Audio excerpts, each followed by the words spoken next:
So నేను చెప్పేది ఏంటంటే టికెట్ల ప్రైస్ మా అంటే మల్టీప్లెక్స్ లలో 400 రూపాయలు అక్కడ వెళ్తున్నాయి. సో సింగిల్ స్క్రీన్ థియేటర్ లో 250 రూపాయలు హైయెస్ట్ అవుతుంది. దానికి మించి వెళ్ళట్లేదు. సో ఒక మధ్య తరగతి వాడు చూడలేను చాలా మంది ఏం చేద్దామంటే ఒక వారం రోజులు లాగితే అదే టికెట్ 150 చూపిస్తున్నాయండి.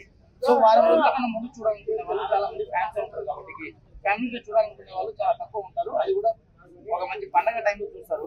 సో ఈ డిసెంబర్ 5వ తారీఖు నుంచి పండగ లేదు కాబట్టి 5వ తారీఖు నుంచి ఒక పండగ ప్రతి థియేటర్ మహాకుంభమేళ దాన్ని అయితే చూడండి.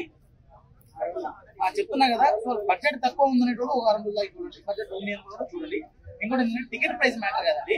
టికెట్ ప్రైస్ తో పాటు థియేటర్లలో ఈ పాప్కార్న్ ఓటర్ కొట్టు ఎంత షార్టేజ్ ఏమైనా ఉందంటే అంటే నాకు డౌట్ బ్రో. నేను నార్మల్ మల్టీప్లెక్స్ లో అయితే థియేటర్లకు వెళ్ళలేదు. సో నార్మల్ సింగిల్ స్క్రీన్ థియేటర్లలో వాటికి కూడా బయట చెకింగ్ పెడుతున్నారు. వాటర్ బాటిల్ లోపల రానిస్తారు. ఆ పాప్కార్న్ బయట నుంచి తీసుకునే లోపల రానియరు.